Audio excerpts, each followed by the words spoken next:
சிறையிருப்பிலிருந்து விடுதலைக்கான தடையை நினைச்சுவார், நீக்கி போடுவார். அல்லேலூயா, ஸ்தோத்திரம். சிறையிருப்பில் இருந்து விடுதலைக்கான தடை நீக்கி போடுவார். இரண்டாவது தடையை, எந்த தடையை நீக்குவாரு? பொக்கிஷங்களுக்கு இருக்கிற தடையை நீக்கி போடுவார். மூன்றாவது கர்த்தர் எந்த தடையை நீக்கி போடுவார்னா, பெருகுவதற்கு இருக்கிற தடையை நீக்கி போடுவார். அல்லேலூயா, ஸ்தோத்திரம். அப்ப விடுதலை நமக்கு உண்டு, ஆசீர்வாதம் நமக்கு உண்டு, பொக்கிஷங்கள் நமக்கு உண்டு. அடுத்தால என்ன உண்டு? பெருக்கமும் நமக்கு உண்டு. ஏன்னு சொன்னா, ஸ்தோத்திரம், தடைகளை நீக்கி போடுகிறவர் நமக்கு முன்பாக அவர் நடந்து போகிறவரா இருக்கிறதுனால இதெல்லாவற்றையும் நீக்கி போடுவார். அல்லேலூயா, ஸ்தோத்திரம். மரியாள் இயேசுவின் கல்லறை இருக்கிற இடத்துல வந்து நின்று அவள் புலம்புகிறாள். ஸ்தோத்திரம், இந்த கல்லை யார் எடுத்து போடுவார்னு சொல்லி. ஆனால் அங்கே ஸ்தோத்திரம், அதற்கு அவள் வருகிறதுக்கு முன்பதாகவே அங்கே ஒரு தூதன் வந்தான், கல்லை புரட்டி விட்டான். அல்லேலூயா. அப்ப நமக்கு முன்னாடி எந்த தடை இருந்தாலும் சரி, அது எல்லாவற்றையும் நீக்கி போடுகிற தேவன் தம்முடைய தூதனையும் அனுப்புவாரு, அவரும் வருவார். ஆமென், அல்லேலூயா. கர்த்தருடைய பரிசுத்த நாமம் மகிமைப்படுவதாக. ஆனபடினாலே தடைகளை நினைத்து நாம் புலம்பிக் கொண்டே இருக்க வேண்டாம். ஸ்தோத்திரம். அதனாலதான் அருமையான ஒரு பாடல் இருக்கிறது.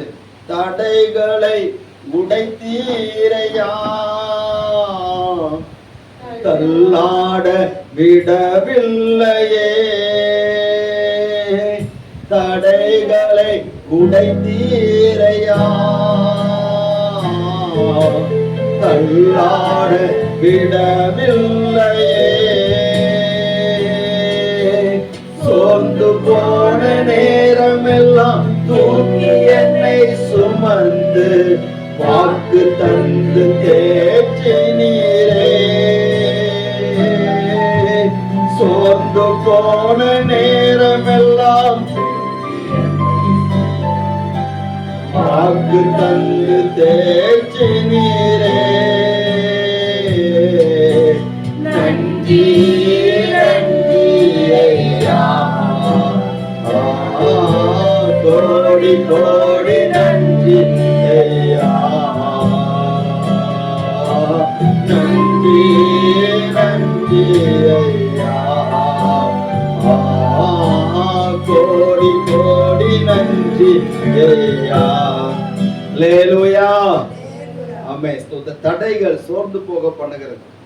அந்த நேரத்துல நம்மளை சோர்ந்து போக விடாம, ஸ்தோத்திரம், நம்ம தூக்கி எடுத்து அவருடைய வார்த்தையை தந்து ஆண்டவர் நடத்துவது போல வேற ஒண்ணுமே கிடையாது. அல்லேலூயா, ஒரு அல்லேலூயா. கர்த்தருடைய நாமம் மகிமைப்படுவதாக. பாருங்க, தடைகள் என்று சொன்னா நமக்கு கண்ணுக்கு தெரிகிற தடைகளும் உண்டு, கண்ணுக்கு தெரியாமல் இருக்கக்கூடிய தடைகளும் உண்டு. ஸ்தோத்திரம். கண்ணுக்கு தெரிகிற தடைகளை நம்ம ஈஸி அடையாளம் கண்டுருவோம். கண்ணுக்கு தெரியாத தடைகள் இருக்கிறது, அவைகளை எப்படி அடையாளம் காண்பது? ஸ்தோத்திரம். கண்ணுக்கு தெரிகிற தடைகள் நமக்கு எதிராக இருக்கிற போது அதை மாற்றுவதற்கு நம்ம முயற்சி பண்ணுவோம். கண்ணுக்கு தெரியாத தடைகள் நம்முடைய கண்களுக்கு முன்பாக இருக்கிறது. அது இருக்கும்போது எவ்வளவுதான் நம்ம முயற்சி பண்ணினாலும், எவ்வளவுதான் போராடினாலும், அந்த தடை என்னன்னு சொல்லி ஆவியானவர் நமக்கு வெளிப்படுத்தாவிட்டா நமக்கு அந்த தடை மாறவே மாறாது. அல்லேலூயா, ஒரு அல்லேலூயா, ஸ்தோத்திரம். அந்த தடை என்னன்னு சொல்லி அறிகிற போது, அவர் நமக்கு வெளிப்படுத்துகிற போது தான் நம்ம அதை கண்டுகொள்ள முடியும். அப்போ அதற்கான ஆவிக்குரிய கண்கள் திறக்கப்பட வேண்டும். ஸ்தோத்திரம். அதனாலதான் பவுல் சொல்லுகிறார், உங்களுக்கு பிரகாசமான மனக்கண்கள் வேணும் அப்படிங்கிறார். ஸ்தோத்திரம். கர்த்தருடைய நாமம் மகிமைப்படுவதாக. பாருங்க, ஆண்டவர் 3 காரியங்களை நமக்கு தெரியப்படுத்தினார். சிறையிருப்பிலிருந்து விடுதலைக்கான தடையை கர்த்தர் மாற்றுவார் அல்லது நீக்கி போடுவார். 2வது, பொக்கிஷங்களுக்கு இருக்கிற தடைகளை கர்த்தர் நீக்கி போடுவார். 3வது, ஸ்தோத்திரம், அவர் பெருகுவதற்கான, மந்தை பெருகுகிறது போல மனிதர்கள் பெருகுவதற்கான தடையை கர்த்தர் நீக்கி போடுவார் என்கிறதை குறித்து ஆண்டவர் நமக்கு தெளிவுபடுத்தினார். அதுல 1வது காரியத்தை இந்த நாளிலே நாம் தியானிக்க போகிறோம். ஸ்தோத்திர. சிறையிருப்பிலிருந்து விடுதலைக்கான தடையை கர்த்தர் நீக்கி போடுவார் சொல்லி நமக்கு ஸ்தோத்திரம், அவர் வாக்கு பண்ணியிருக்கிறாரே, அவர் எப்பொழுது அதை நீக்குவார் என்பதை குறித்து சில வாக்கியங்களை, வேத வசனங்களை நாம் தியானிக்க போகிறோம். அல்லேலூயா. ஆமோஸ் தீர்க்கதரிசன புஸ்தகம் 9ஆம் அதிகாரம் 16வது வசனத்தை ஒருவர் வாசிக்கலாம்.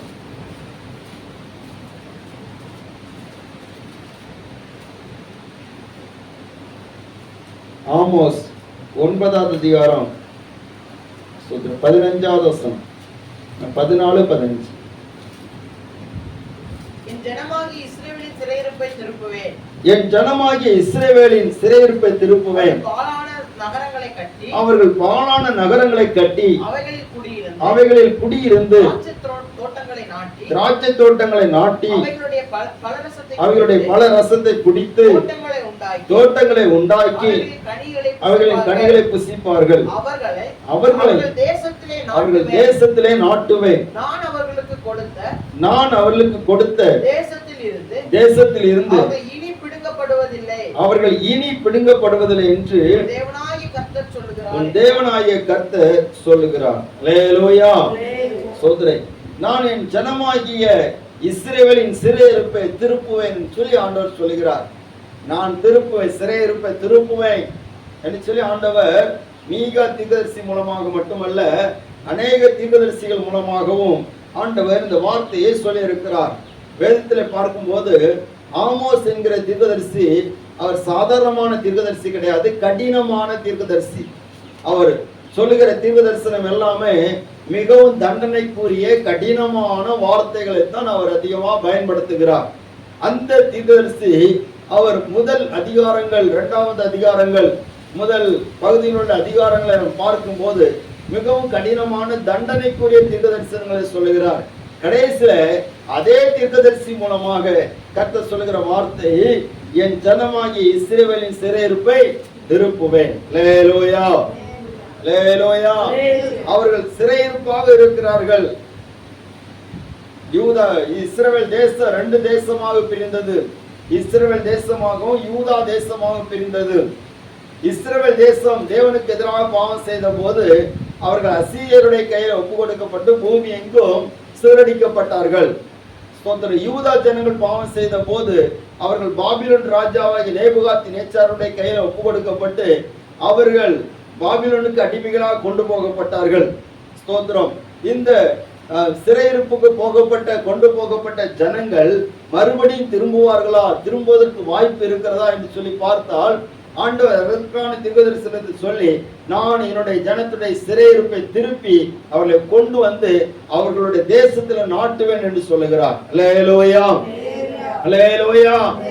ஸ்தோத்திரம். அதன்படியே ஆண்டவர் ஸ்தோத்திரம் 70 வருஷங்கள் தாண்டின பிற்பாடு யூதர்கள் தங்களுடைய தேசமாகிய எருசலேமுக்கு, இஸ்ரவேல் தேசத்துக்கு மறுபடியும் திரும்பும்படி செய்தார். ஆனாலும் ஆண்டவராய் இயேசு கிறிஸ்துடைய அந்த நாட்களிலே அவர்கள் சொந்த தேசத்துல கூட அவர்கள் அடிமைகளாகத்தான் அல்லது ரோம ஆட்சிக்கு உட்பட்டு தான் இருந்தார்கள். நாட்கள் போகும்போது கர்த்தராகிய இயேசு கிறிஸ்துடைய தீர்க்கதரிசனத்தின்படியே அவர்கள் தேவாலயம் தீக்கு இரைக்காக்கப்பட்டு முற்றும் அழிக்கப்பட்டு யூதர்கள், இஸ்ரவேல் ஜனங்கள் எல்லாரும் முழு உலகத்துக்கு சிதறடிக்கப்பட்டார்கள். அல்லேலூயா. ஸ்தோத்திரம். மறுபடியும் ஆண்டவர் சொன்ன அந்த தீர்க்கதரிசன வார்த்தையின்படியே மறுபடியும் அவருடைய சிறையிருப்பை திருப்பி அவர்களை தங்களுடைய சொந்த தேசத்துக்கு திரும்ப பண்ணி இப்பொழுது முழு இஸ்ரவேல் தேசமாக அது உருவாகி இருக்கிறது இந்த நூற்றாண்டுகளிலே. கர்த்தருடைய நாமம் எப்பொழுதாக. அப்படியானால் இந்த ஜனத்திற்கு எத்தனை சிறையிருப்புகள் வந்தாலும் சிதறடிப்புகள் வந்தாலும் ஆண்டவருடைய வார்த்தையின்படியே அவர்கள் தங்களுடைய சிறையிருப்பில் இருந்து அவர்கள் மீண்டு வருகிறதை நம்ம பார்க்க முடிகிறது. அல்லேலூயா. என்று சொன்ன ஆண்டவருடைய வார்த்தை அதுதான். கர்த்தருடைய வார்த்தை, தீர்க்கதரிசன வார்த்தை அது மாறாததாக இருக்கிறது. சிறையிருப்பின் நாட்களிலிருந்து விடுதலை ஆக்கி அவர்கள் தேசத்தில் அவர்கள் நாட்டி அவர்கள் திராட்சை தோட்டங்களை நாட்டி அவர்கள் பலரசங்களை குடித்து அவர்கள் மிகவும் சந்தோஷமாக இருப்பார்கள் சொல்லி நம்ம பார்க்க முடிகிறது. இன்னொரு வசனத்தை வாசிக்கலாம். எசேக்கியேல் தீர்க்கதரிசன புஸ்தகம்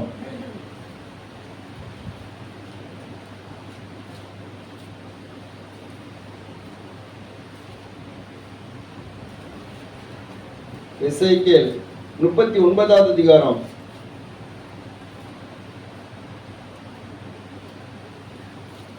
26வது வசனம்.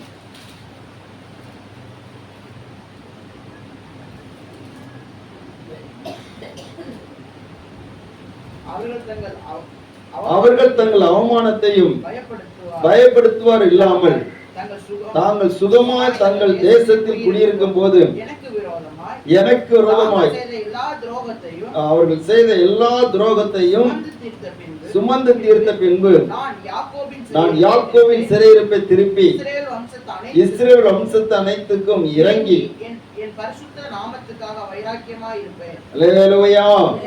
ஸ்தோத்திரம். ஆண்டவர் சொல்லுகிறாரு, தங்கள் அவமானத்தையும் பயப்படுத்துவார் இல்லாமல் தாங்கள் சுகமாய் தங்கள் தேசத்தில் குடியிருக்கும் போது, கானான் தேசத்தில் ஆண்டவர் இஸ்ரவேல் ஜனங்களுக்கு இடம் கொடுத்து அவர்கள் சுகமாய் குடியிருக்க பண்ணினார். ஆனால் அவர்கள் துரோகம் பண்ணினார்கள், ஆண்டவருக்கு துரோகம் பண்ணினார்கள், விரோதமாக பாவம் செய்தார்கள்.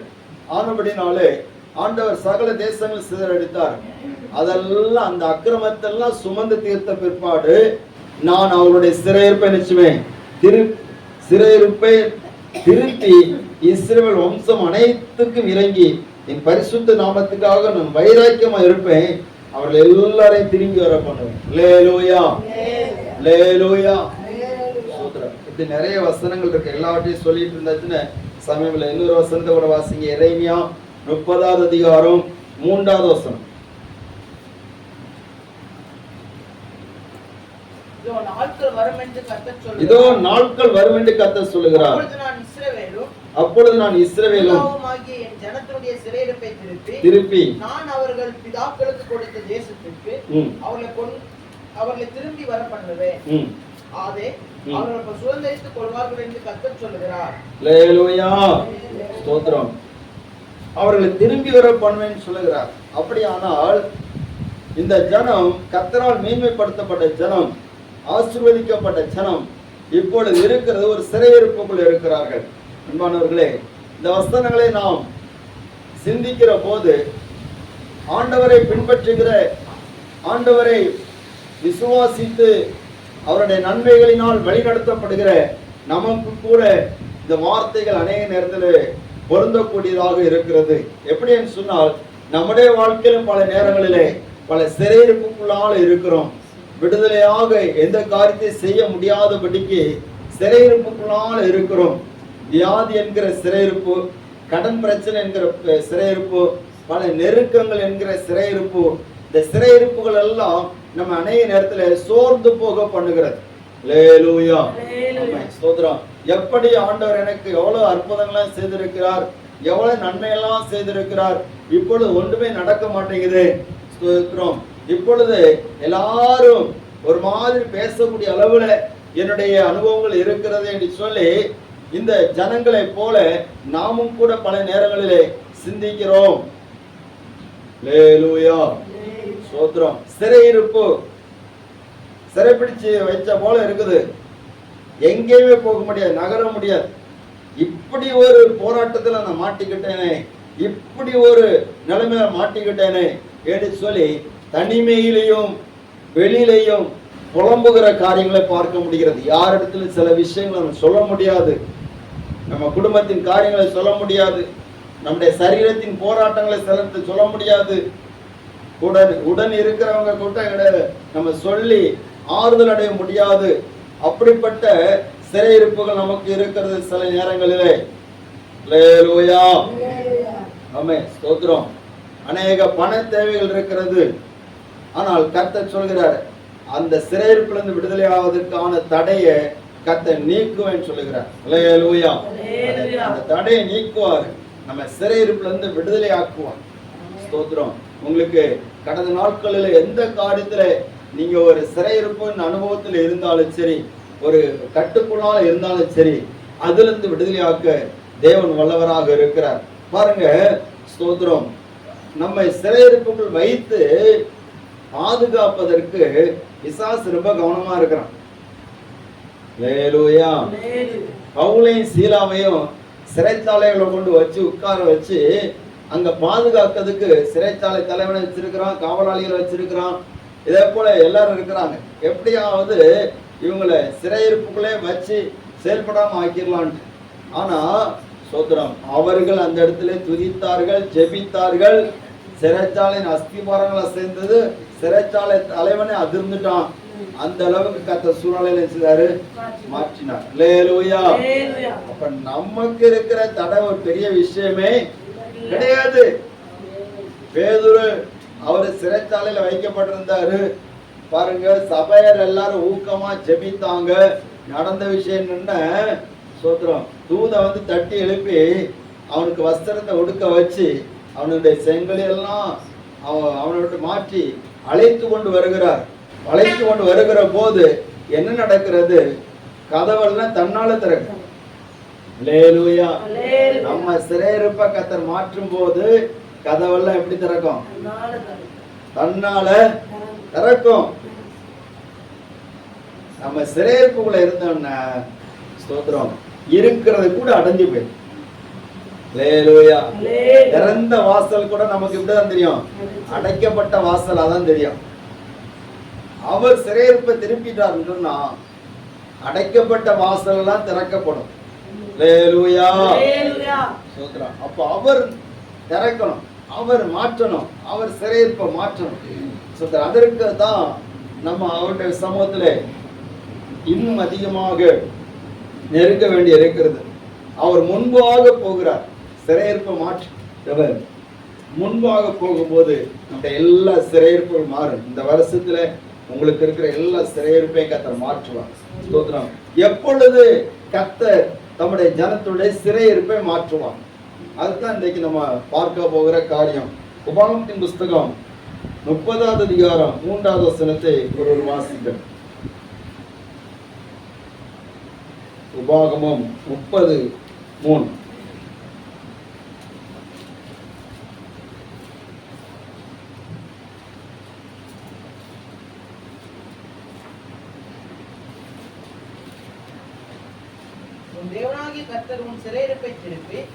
உன் தேவனாகிய கர்த்தர் உன் சிறையிருப்பை திருப்பி உனக்கு இறங்கி உன் தேவனாகிய கர்த்தர் உன்னை சிதற அடித்த எல்லா ஜனங்களிடத்திலும் இருக்கிற திரும்ப சேர்த்துக் கொள்வார். அடுத்த வசனம் கூட, உன்னுடையவர்கள் வானத்தின் கடையான திசை மட்டும் துரத்துண்டு இருந்தாலும் உன் தேவனாகிய கர்த்தர் அங்கே இருக்கிற உன்னை கூட்டி அங்கே இருந்து உன்னை கொண்டு வந்து உன் பிதாக்கள் சுதந்தரித்த தேசத்தை உன்னை சுதந்தரிக்கும்படிக்கு உன் தேவனாகிய கர்த்தர் அதில் உன்னை சேர்த்து உனக்கு நன்மை செய்து உன் பிதாக்களை பார்க்கிலும் உன்னை பெருக பண்ணுவார். அல்லேலூயா. ஆண்டவர் ஏற்கனவே மோசே மூலமா சொல்லிட்டார். என்ன சொல்லிட்டாருன்னா, நீங்க சிதறடிக்கப்படுவீங்க, நீங்க தேவனுக்கு விரோதமா கலகம் பண்ணும்போது சிதறடிக்கப்படுவீங்க. நீங்க சிதறடிக்கப்பட்ட பிற்பாடு அந்நிய தேசத்துல நீங்க எந்த தேசத்துல இருந்தாலும் சரி, அதுதான் விளக்கமா சொல்றாரு, உன்னுடையவர்கள் வானத்தின் கடையான திசை மட்டும் புறத்திருந்தாலும். அப்படின்னா புரியுதா உங்களுக்கு? அல்லேலூயா. வானத்தின் கடையான தேசம் என்னது? வானத்தின் கடையான தேசம் என்னது? புரியல? நீங்க வானத்தை பார்க்கும்போது, வானத்தை நீங்க அப்படியே திரும்பி பார்க்கும்போது அதனுடைய எல்கைகளை நீங்க பார்த்தீங்கன்னா நமக்கு கண்ணுக்கே தெரியாது. லேலோயா. மாடியில நின்று பார்த்தாலும் 10 மாடிக்கு மேல நின்று பார்த்தாலும் வானத்தினுடைய எல்கை என்ன செய்யாது தெரியாது. ஃபுல்லா நீல நிறமா தெரியும், இல்லாட்ட மேகமா தெரியும், அப்படி சுத்தி தெரியும். அது எங்க இருக்குன்னு தெரியாது. வானத்தின் கடையான திசை மட்டும் அந்த பக்கத்துல இருக்கக்கூடிய சுத்திரம் நமக்கு கண்ணுக்கே தெரியாம வானத்துக்கு அந்த பக்கத்துல இருக்கக்கூடிய அந்த காரியங்கள் தெரியாத தேசங்கள் எங்க இருந்தாலும் சரி, அங்க இருந்து கூட அந்த சிறையிருப்பை திருப்பி நான் கொண்டு வந்துருவேன் அப்படிங்கிற. அல்லேலூயா. எவ்வளவு நல்ல ஆண்டவர். அவருடைய பார்வைக்கு மறைவான சிருஷ்டி ஒன்றுமே இல்ல. பாருங்க, இப்ப நம்ம நாட்டுல இருந்து பல நாடுகளில் இருந்து சேட்டலைட்டு மேல அனுப்புறாங்க. எங்க சூரியனை சுத்தி சுத்தி அனுப்புறாங்க. அங்க இருந்து சேட்டலைட் கொடுக்கக்கூடிய அந்த தகவல்களை, அந்த படங்களை பார்க்கும் போது மேல அந்த சேட்டலைட் இருந்து கீழே பார்த்தா பூமியில எது எது எங்க இருக்குன்னு சொல்லி கரெக்டா தெரிஞ்சிடும். ஹல்லேலூயா. சோதரம் மேல இருந்து பார்க்கும்போது எங்கெங்க இருக்குன்னு சொல்லி கரெக்டா தெரியுது. அப்போ இதை பார்க்கிறோம் பூமி எங்கு சுற்றி பார்க்கிற கர்த்தருடைய 7 கண்களும் சோதரம் அவைகள் எந்த ஜனம் எங்க இருக்கிறேன்னு சொல்லி எல்லாமே அவருக்கு தெரியும். யார் யார் எங்கெங்க இருக்கிறாங்கன்னு தெரியும், எந்தெந்த சிறையிருப்புல இருக்கிறாங்கன்னு தெரியும். அவர்களை விடுவித்து கொண்டு வருவதற்கு அவர் வல்லவராக இருக்கிறார். ஹல்லேலூயா. அதான் மோசே மூலமா சொல்லுகிற உன் ஜனங்கள் வானத்தின் கடையான தேசம் வரைக்கும் எங்க இருந்தாலும் சரி நான் அவங்கள கொண்டு வந்துருவேன், அவங்கள சிறையிருப்ப மாற்றிடுவேன். அவன் யாருடைய கையில சிறையிருப்புக்குள்ள இருந்தாலும் சரி, எந்த ராஜாவுடைய கையில சிறையிருப்புக்குள்ள இருந்தாலும் சரி, எந்த பிரச்சனையில சிறையிருப்புல இருந்தாலும் சரி அவங்கள கொண்டு வந்துருவேன். ஹல்லேலூயா. யோசேப்பு சிறைச்சாலைக்குள்ள இருக்கிறது யாருக்குமே தெரியாது, ஆனா ஆண்டவருக்கு தெரிஞ்சது. ஒருத்தனுக்கு தெரிஞ்சது, அவன் என்ன பண்ணான்னா மறந்தே போயிட்டான். ஆனா ராஜாவுக்கு தெரியாது யோசேப்பு ஒருத்தன் சொல்லி உள்ள இருக்கிறான் அப்படின்னு தெரியாது. ஆனா பரலோகத்து தேவன் அவனுடைய சிறையிருப்பையும் ஒரு நாள் மாற்றி நேரடியா சிங்காசனத்துல கொண்டு வந்து உட்கார வச்சுட்டார். ஹல்லேலூயா. அவனுக்கு கொடுக்கப்பட்ட தரிசனம் நிறைவேறினது. எத்தனை தடைகள் வந்தாலும் சரி, தேவன் கொடுத்த தரிசனமும் வாக்குத்தத்தமும் சொப்பனங்களும் ஒரு நாளும் மாறாது, நிச்சயமா நிறைவேறும். ஹல்லேலூயா. சிறையிருப்பை மாற்றுகிற தேவன் அவர். ஸ்தோத்திரம். பாருங்க, ஆண்டவர் சொன்ன அந்த மோசே மூலமா சொல்லப்பட்ட அந்த வார்த்தையின்படியே கர்த்தர் சிறையிருப்பை திருப்பேன்னு சொன்னார். அதுக்கு ஒரு காரணத்தையும் ஒரு காரியத்தையும் சொல்லி இருக்கிறார். அந்த 30வது அதிகாரத்திலே ஸ்தோத்திரம் 2வது வசனத்தை ஒருவர் வாசிக்கலாம். உன் தேவனாகிய கர்த்தரிடத்துக்கு திரும்பி இன்று நான் உனக்கு கற்பிக்கிறபடியெல்லாம் நீயும் உன் பிள்ளைகளும் உங்கள் முழு இதயத்தோடும் உங்கள் முழு ஆத்துமாவோடும் அவருடைய சத்தத்துக்கு செவி கொடுத்தார். போதும். ஹல்லேலூயா. ஆசீர்வாதம் சாவமான வார்த்தைகளை நான் உனக்கு முன்னாடி வச்சிருக்கிறேன். ஸ்தோத்திரம். அதெல்லாம் நீ உன் இருதயத்துல சிந்தனை பண்ணணும். சிந்தனை பண்ணி உன் தேவனாகிய கர்த்தரிடத்துக்கே நீ திரும்பணும். திரும்பி உன் முழு இருதயத்தோடும் முழு ஆத்மாவோட அவருடைய சத்தத்துக்கு நீ என்ன செய்யணும்? செவி கொடுக்கணும். ஹல்லேலூயா. அவருடைய சத்தத்துக்கு நீ செவி கொடு. உனக்கு சிறையிருப்பான தேசத்திலே உனக்கு சொல்லப்படுகிற தேவ சத்தம் ஒன்று இருக்கிறது. உனக்கு சொல்லப்படுகிற தேவனுடைய வார்த்தை ஒன்று இருக்கிறது. உன்னுடைய சிறையிருப்பான போராட்டங்களிலே தடைப்பட்டிருக்கிற காரியங்களிலே உனக்கு சொல்லப்படுகிற தேவனுடைய வார்த்தைக்கு நீ கவனமாக செவி கொடுப்பாயானால், முழு இருதயத்தோடு செவி கொடுப்பாயானால், ஸ்தோத்திரம், உன்னை நான் எந்த சிறையிருப்பான் சரி அதுல இருந்து உன்னை திருப்பி கொண்டு வருவேன்னு சொல்லி கர்த்தர் சொல்கிறார். ஹல்லேலூயா. ஹல்லேலூயா. ஸ்தோத்திரம். அப்ப ஆண்டவருடைய சத்தத்துக்கு நீ செவி கொடுக்கணும். ஆண்டவர் உன்னை என்ன பேசுகிறார், உன்னிடத்துல எந்த வார்த்தையை சொல்லுகிறார், எந்த வார்த்தையை கீழ்ப்படியே சொல்லுகிறார், அதை நீ செய்யணும் என்று சொல்லி ஆண்டவர் சொல்லப்பட்டிருக்கிறது. நீ உன் தேவனாய் கர்த்தரிடத்துக்கே நீ திரும்பணும் என்று சொல்லி சொல்லப்படுகிறது. அப்படி நீ செவி கொடுத்து வந்தேன்னு சொன்னா உன்னுடைய சிறையிருப்பை நான் மாற்றி உன்னை விடுதலையாக்குன்னு சொல்லி ஆண்டவர் சொல்லுகிறார். உபாகமத்தின் புஸ்தகம் 4வது அதிகாரம் 29-30 வாசிங்க பார்ப்போம்.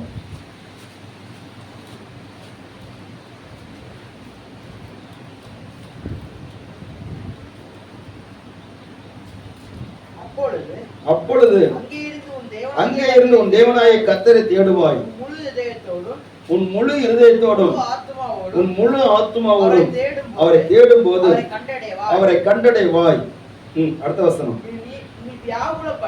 நீ வியாகுலப்பட இவைகளெல்லாம் உன்னை தொடர்ந்து பிடிக்கும் போது கடைசி நாட்களில் அவர் சத்தத்துக்கு கீழ்ப்படிவாயானால் உன் தேவனாய கர்த்தர் இரக்கமுள்ள தேவனாய் இருக்கிறபடியினால் அவர் உன்னை கைவிடவும் மாட்டார், உன்னை அழிக்கவும் மாட்டார். பிதாக்களுக்கு ஆணையிட்டு கொடுத்த உடன்படிக்கையை மறக்கவும் மாட்டார். எவ்வளவு நல்ல வார்த்தை. ஹல்லேலூயா. நீ வியாகுலப்பட இவைகளெல்லாம் உன்னை தொடர்ந்து பிடிக்கும் போது, அப்போ நம்ம வியாகுலப்படத்துக்கு சில போராட்டங்கள் நமக்கு பிடிக்குது. அல்லேலூயா. நீ வியாகுலப்படுற, நீ துக்கப்படுற, நீ வேதனைப்படுற, இதெல்லாம் படைக்க காரணம் சொன்னா உனக்குள்ளே இருக்குது சிறையிருப்புகள். நீ உன்னை வியாகுலப்படுத்துது. இதெல்லாம் வியாகுலப்படுத்தும் போது நீ என்ன பண்ணணும்னா அந்த சத்தத்துக்கு நீ கீழ்ப்படியணும். அல்லேலூயா. சத்தத்துக்கு நீ கீழ்ப்படிஞ்சு உன் முழு இருதயத்தோடும் முழு ஆத்மாவோடு நீ அவருடைய சத்தத்துக்கு செவி கொடுப்பாயானால் உன் தேவனாய கர்த்தர் இரக்கம் உள்ள தேவனாய் இருக்கிற அப்படின்னாலே அவர் உன்னை கைவிடவும் மாட்டார், உன்னை அழிக்கவும் மாட்டார், நம்முடைய உடன்படிக்கையை நினைச்ச மாட்டார், மறக்கவும் மாட்டார். அல்லேலூயா. உன்னோடு ஒரு உடன்படிக்கை பண்ணி வச்சிருக்கிறார், அதை மறக்க மாட்டார். ஸ்தோத்திரம். அவருடைய சத்தத்துக்கு முழு இருதயத்தோடு செவி சாய்க்கும். சிலர் முழு இருதயத்தோடு செவி சாய்க்க மாட்டாங்க. இதெல்லாம் நமக்கு ஒத்து வராத வார்த்தைகள். இதெல்லாம் நமக்கு செவி சாய்க்க முடியாது. இப்படியெல்லாம் கீழ்ப்படிய முடியுமா?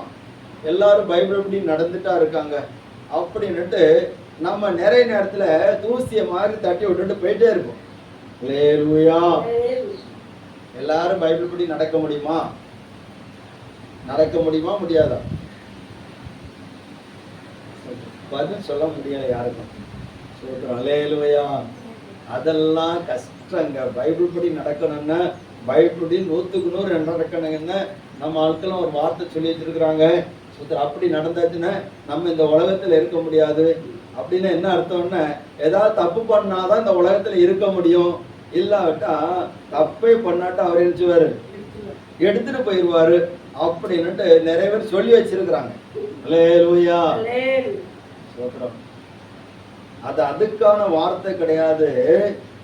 நம்மகிட்ட இன்னும் வேண்டாத காரியங்கள்லாம் இருக்காது, அதெல்லாம் போகணுங்கிறக்காண்டி அப்படி சொல்லப்பட்டிருக்கிறது. அல்லேலூயா. சோத்திரம். கர்த்தருடைய நாமம் மகிமைப்படுவதாக. தேவனுடைய பிள்ளைகளே, சோத்திரம், வேதத்தின்படி நம்ம நடப்பதற்கு தான் வேதம் எழுதி கொடுக்கப்பட்டிருக்கிறது. இந்த வேதத்தை காத்து நடக்கிறவர்கள் உத்தம மார்க்கத்தார்கள். சங்கீதம் 119:1 வாசிங்க பார்ப்போம்.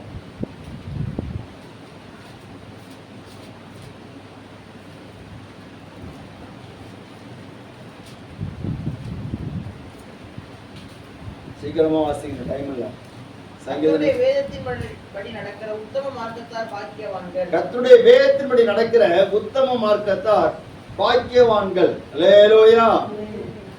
ஆண்டுடைய வேதத்தின்படி நடக்கிற உத்தம மார்க்கத்தார் பாக்கியவான்கள். சத்தத்துக்கு செவி கொடுக்கணும், வார்த்தைக்கு செவி கொடுக்கணும். ஸ்தோத்திரம். பிரசங்கத்தின் மூலமாக சொல்லப்படுகிற வார்த்தைகள், தேவ ஆலோசனை மூலமாக சொல்லப்படுகிற வார்த்தைகள், நம்மை உணர்த்துகிற வார்த்தைகள், அந்த சத்தத்துக்கு செவி கொடுக்கணும். நல்லா கவனிக்கணும். ஸ்தோத்திரம். வேதத்தை எழுதி கொடுத்தவர்கள் போய்விட்டார்கள். வேதத்தை நியாயப்பிரமாணத்தை எழுதி கொடுத்த மோசே இன்றைக்கு இல்லை. அல்லேலூயா. இந்த வேதத்துக்காக ஜீவனை கொடுத்த நிறைய பரிசுத்தவான்கள் இந்த பூமியில இப்பொழுது இல்லை.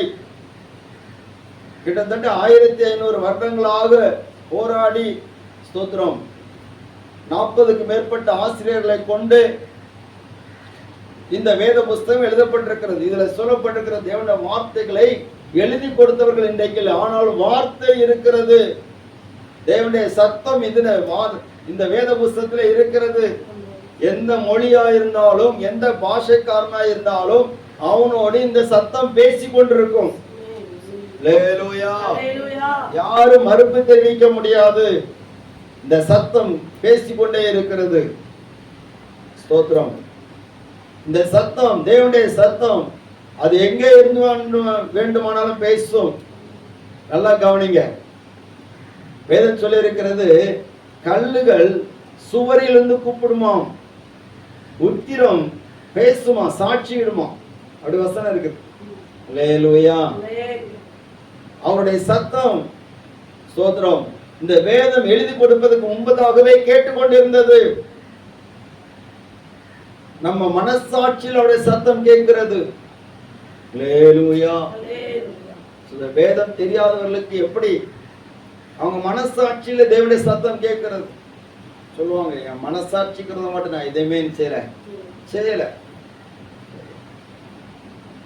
அவனுடைய சத்தம் கேட்கிற அந்த சத்தத்தைக்கு முழு இருதயத்தோடு முழு ஆத்மாவோடு நம்ம செவி கொடுக்கணும்.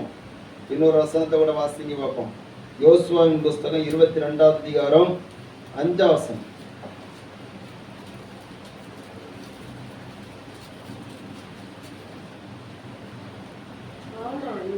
ஆனாலும் நீங்கள் உங்கள் தேவனாகிய கர்த்தரில் அன்பு கூர்ந்து, அவருடைய வழிகளில் நடந்து அவர் கற்பனைகளை கைக்கொண்டு அவரை பற்றி கொண்டிருந்து அவரை உங்கள் முழு இருதயத்தோடும் முழு ஆத்மாவோடும் சேவிக்கிறதற்காக கர்த்தரின் தாசனாகிய மோசே உங்களுக்கு கற்பித்த கற்பனையின்படியையும் நியாய பிரமாணத்தின்படியையும் செய்யும்படி மாத்திரம் வெகு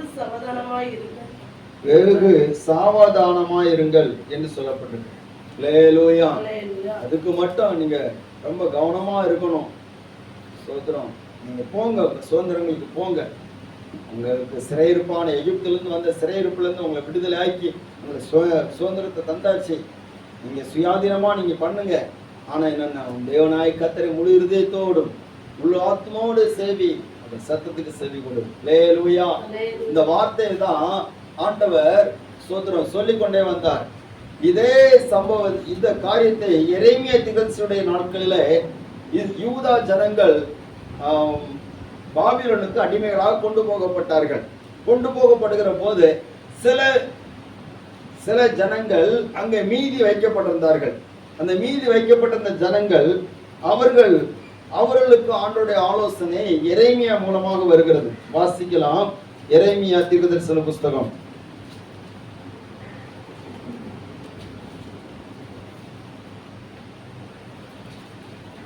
40வது அதிகாரம்.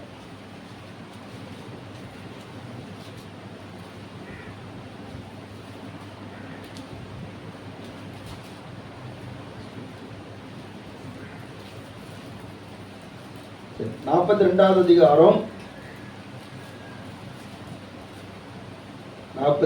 அதிகாரம் 2வது வசனத்திலிருந்து வாசிக்கிறோம்.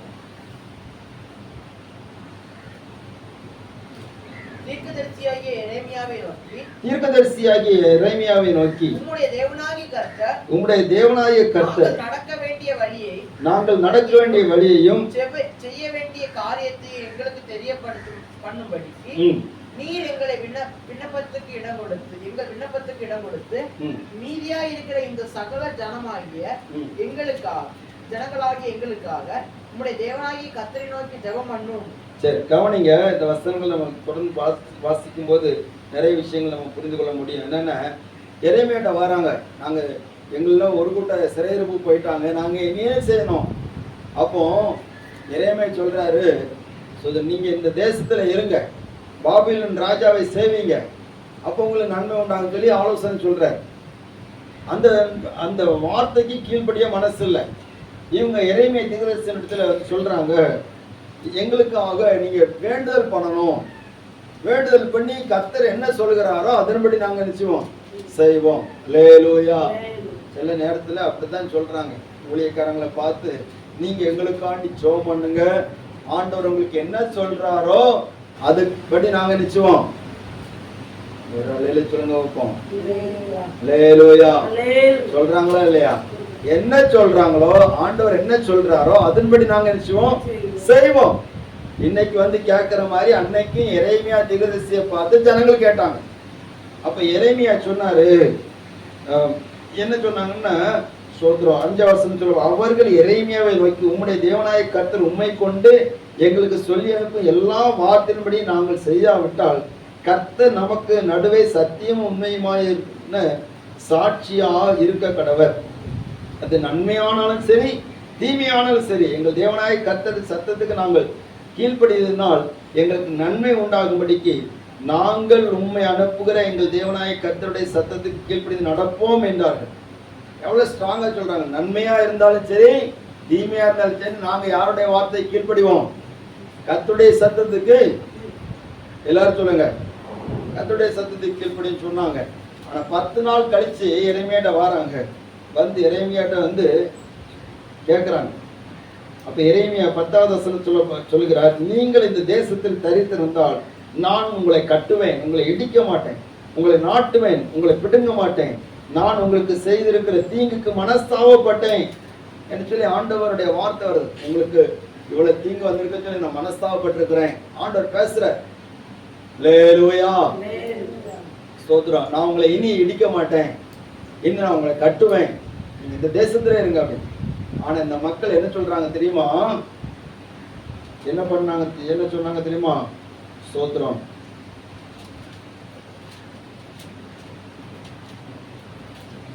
42வது அதிகாரத்துல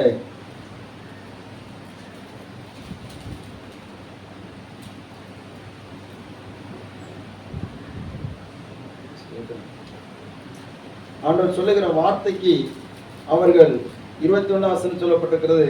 நான் இந்நாளில் அதை உங்களுக்கு அறிவித்தேன், ஆனாலும் உங்கள் தேவனாய கர்த்தரின் சத்தத்துக்கும் அவர் என்னை கொண்டு உங்களுக்கு சொல்லியிருக்கிற எந்த காரியத்தையும் நீங்கள் செவி கொடாமல் போனீர்கள் என்று சொல்லப்பட்டிருக்கு. அல்லேலூயா.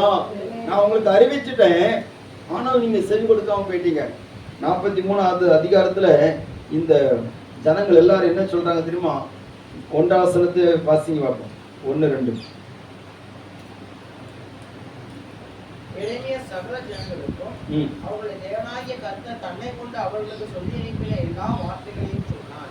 அவர்களுடைய தேவனாகிய கர்த்தருடைய எல்லா வார்த்தைகளையும் அவன் அவர்களுக்கு சொல்லி முடித்ததற்கு ஓசாயாவின் குமாரனாகிய அசரியாவும் கரேயாவின் குமாரனாகிய யோகனானும் அகங்காரிகளான எல்லா மனுஷரும்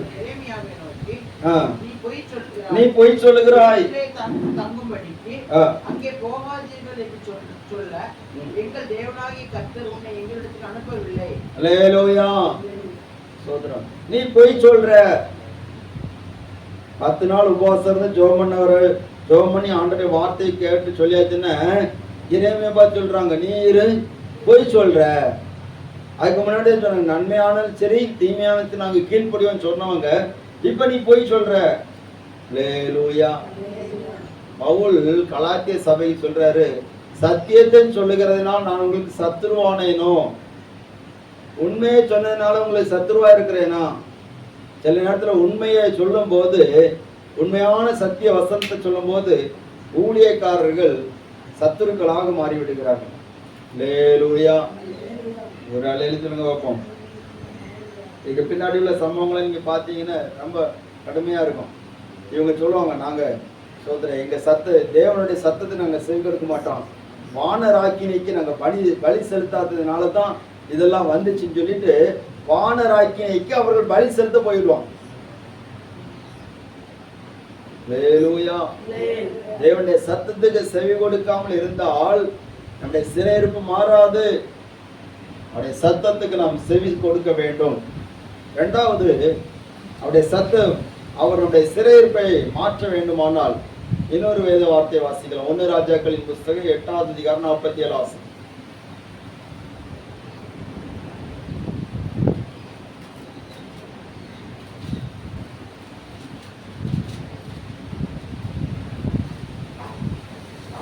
ராஜாக்கள் 8:47. அவர்கள் சிறைப்பட்டு போகிற தேசத்திலே தங்களில் உணர்வடைந்து மனம் திரும்பி நாங்கள் பாவம் செய்து அக்கிரமம் பண்ணி துன்மார்க்கமாய் நடந்தோம் என்று கவனிங்க. அடுத்த வசனங்களை நீங்க பாத்தீங்கன்னா, வேண்டுதல் செய். எங்க சிறையிருப்புல இருக்கிறாங்களோ அங்க இருந்து கர்த்தரிடத்துல வேண்டுதல் செய், ஜெபம். அல்லேலூயா. முதல்ல செவி கொடுக்கணும், 2வது ஜெபம். முதல்ல ஜெபம் பண்ணுவாங்க, ஸ்தோத்திரம். அப்படி இல்லை, வேதத்தை கேளாதபடி தன் செவியை விளக்குறோடைய ஜெபம் எப்படிப்பட்டது? அருவருப்பானது. அப்போ முதல்ல செவி கொடுக்கணும், அடுத்தால செய்யணும் ஜெபம். அல்லேலூயா. சிலரை பார்த்தீங்கன்னா ஜெபம் பண்ணுவாங்க, ஜெபம் பண்ணிட்டு ஒரு காரியமும் நடக்கல பார்த்து விடுங்க அப்படின்வாங்க. ஸ்தோத்திரம். அல்லேலூயா. ஒரு காரியமும் நடக்கல. நாங்க கடப்புறத்துக்கு ஒரு ஜோமனை போனோம்னு அவங்க சொல்லுவாங்க, இவாள் இருந்து சோமணி ஆட்கள் எல்லாம் விரட்டிக்கிட்டு இருக்காங்க. விரட்டிக்கிட்டு கடலுக்குள்ள விரட்டிட்டு இருக்காங்க. அல்லேலூயா. கடலுக்கு போன ஆளை காணலையா, அதுக்கு சொல்றா இவாள் சோமணி இருக்கிற ஆட்கள் எல்லாம் கடலுக்குள்ள அனுப்பிக்கிட்டு இருக்காங்க அப்படின்னு சொல்ற. வேதத்துக்கு செவி கொடுக்காம நம்ம ஜெபம் பண்ணா ஜெபம் கேட்கப்பட மாட்டாது. சிறையிருப்புல கர்த்தர் நீக்குவாரு. அந்த தடை, சிறையிருப்பை நீக்குவதற்கான தடையை மாற்றி அவர் முன்னாடி போனோன்னா நம்ம ஜோமன் ஜோமன்னாட்டா காரியம் நடக்க வேண்டுதல் பண்ணும். எந்த சிறையிருப்புல இருக்கிறோமோ, எந்த தேசத்துல இருக்கிறோமோ, அந்த தேசத்துல இருந்து பரலோகத்தின் தேவனை பார்த்து ஜோமனம். இந்த சாலமோன் ராஜா ஒரு ஜெபம் பண்றார். தேவாலய பிரதிஷ்டை எனக்கு ஆண்டவரே ஸ்தோத்திரம், நீர் அனுப்புகிற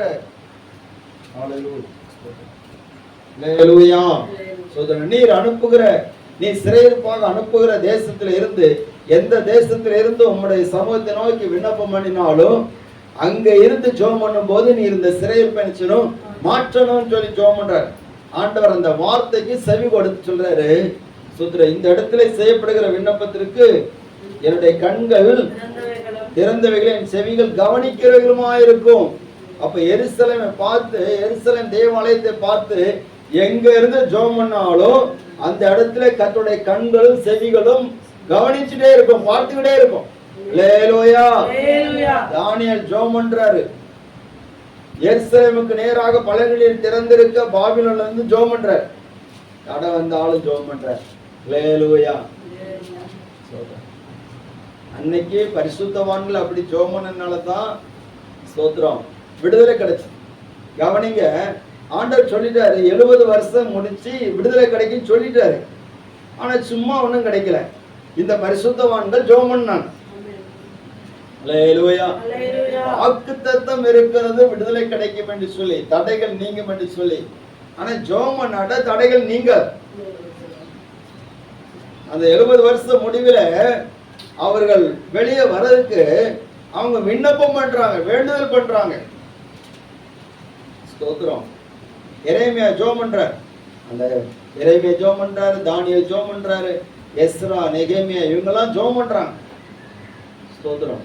அந்த ஜெபங்கள் மூலமாகத்தான் விடுதலை வருது. அப்ப நம்முடைய சிறையிருப்பு மாறணும், முதல்ல செவி கொடுக்கணும், ரெண்டாவது ஜெபம்.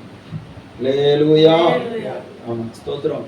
சங்கீதம் 126 சங்கீதத்துல 4 வசனம்.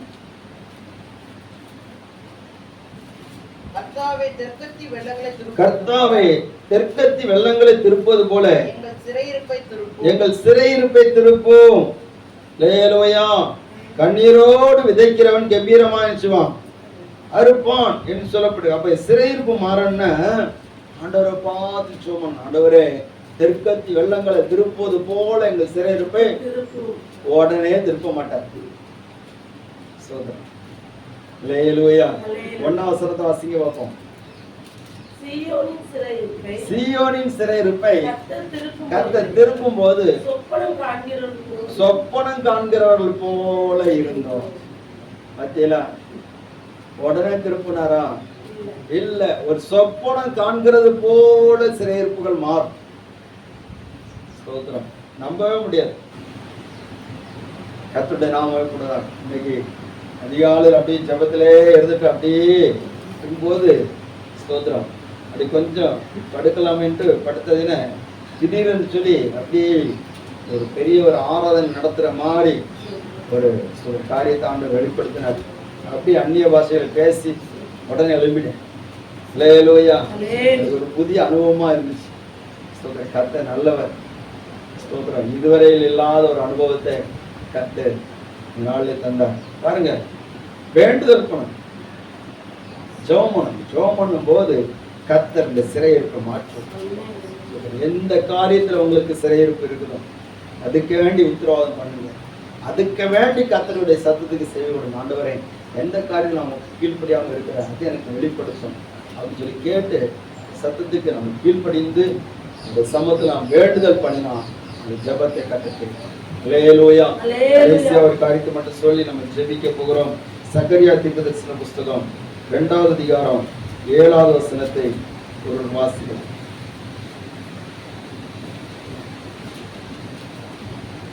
சகரியா தீர்க்கதரிசன புஸ்தகம் 2வது அதிகாரம் 7வது வசனம். பாபிலோன் குமாரத்தின் இடத்தில் குடியிருக்கிற சீயோனே, உன்னை விடுவித்துக்கொள். அல்லேலூயா. வசனம் வாசிக்கும் போது ஒரு காரியம் தெரியுதா? பாபிலோன் குமாரத்தினிடத்தில் குடியிருக்கிற சீயோனே. இந்த ஜனங்கள் எப்படி கொண்டு போகப்பட்டாங்க தெரியுமா? எல்லாம் சொல்லுங்க. பாபிலோனுக்கு சிறைப்பிடித்து கொண்டு போகப்பட்டவங்க. இப்ப ஆண்டவர் இந்த ஜனத்தை பார்த்து ஒரு வார்த்தை சொல்றாரு. என்ன வார்த்தை சொல்றாரு? எல்லாரும் வாசிங்க அந்த வசனத்தை அவரோட. பாபிலோன் குமாரத்தினிடத்தில் இப்படி எல்லாம் சொல்லியிருக்கணும். பாபிலோன் குமாரத்தினிடத்தில் சிறை இருக்கிற சீயோனேன்னு சொல்லியிருக்கணும். ஆனா ஆண்டவர் என்ன சொல்றாரு? எல்லாரும் இருக்கிறத பார்த்தேன்னு என்ன 2 மணி வரை இருக்கலாம் போல. அல்லேலூயா. பாபிலோன் குமாரத்தினிடத்தில் குடியிருக்கிற நீ சிறையிருப்பா போகப்பட்ட. உனக்கு தேசம் அது கிடையாது. உன்னை கொஞ்ச நாளைக்கு அந்த தேசத்துல உன்னை சிறை கைதியாக இருக்கதான் அனுப்புனேன். ஆனா நீ அங்க போய் நினைச்சிட்ட, குடியிருந்துட்ட. அல்லேலூயா. உன் சொந்த தேசம் அது கிடையாது. நீ அங்கவே குடியிருக்கிற. அங்க இருந்து உன்னை விடுவித்துக்கொள், ஏற்பாடு மகிமை உண்டாகும் என்று சேனைகளின் கர்த்தர் சொல்லுகிறார். அல்லேலூயா. பாபிலோனுக்கு போனோன்னு நிறைய பேருக்கு அங்க இருந்து வரதுக்கு மனசே இல்லை. ஸ்தோத்திரம். எல்லா சௌகரியங்களும் கிடைக்குது. சிலவங்களுக்கு பாவத்தை விடக்கு மனசு கிடையாது. இந்த உலகம் கவனிங்க, இந்த உலக காரியங்கள் நிறைய அசுத்தங்களை அருவருப்புகளை நமக்குள்ளே கொண்டு வர்றதுக்கு பார்த்துட்டே இருக்கு.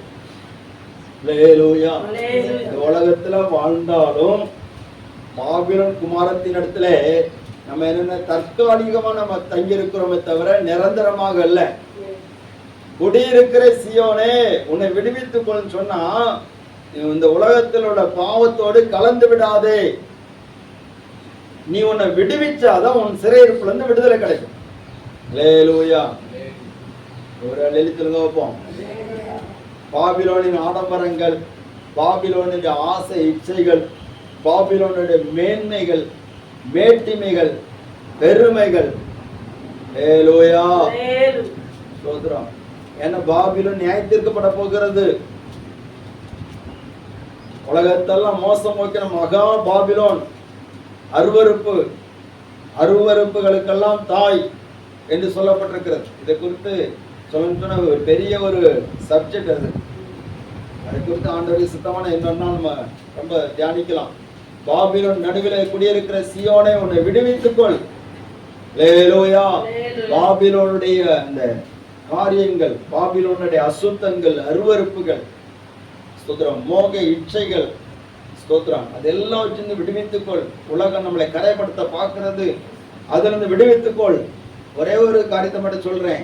பாபிலோனுக்கு சிறையாக கொண்டு போகப்பட்ட தானியேலும் சாத்ரா மேஷாக் ஆபேத்நேகோவும் அவர்கள் அங்க குடியிருக்கிறவர்களாக அல்ல, அல்லேலூயா, தங்களை தீட்டுப்படாதபடி தங்களை காத்து கொண்டார்கள்.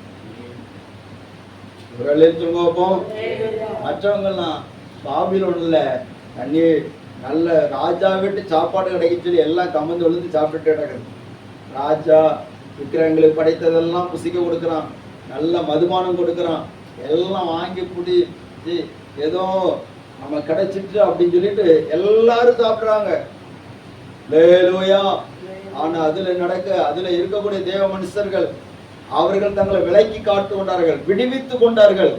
பாபிலோன்ல அசுத்தம் எங்களுக்குள்ள வரக்கூடாது. நாங்க ஒருவேளை பாபிலோன்ல இருக்கலாம், யாருக்கும் ஆட்சிக்கு கீழே இருக்கலாம், ஆட்சியாளர்கள் யார் இருந்தாலும் பிரச்சனை இல்லை, அது கீழே இருந்தாலும் நாங்கள் எங்களை குற்றப்படாமல் காத்து கொள்ள வேண்டும். அல்லேலூயா. ஸ்தோத்திரம். யார் இருந்தாலும் பிரச்சனை இல்லை. தானியேலின் காரியம் ஜெயமா இருந்ததுன்னு சொன்னா தீர்மானம்ல ஒரு வாழ்க்கை அப்படி இருந்துன்னு சொன்னா நம்முடைய சிறையிருப்பெல்லாம் கர்த்தர் மாற்றும். எல்லாரும் எழுப்பி நின்று நம்ம ஜெபம்.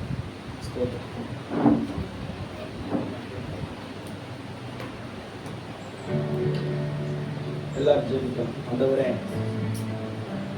சிறையிருப்புக்கான தடைகளை கர்த்தர் நீக்கி போடுவார்.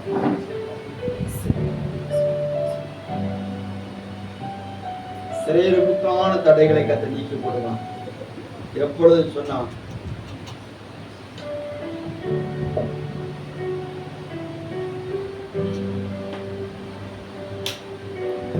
எல்லாரும் கண்ணு மூடி ஜெபம்.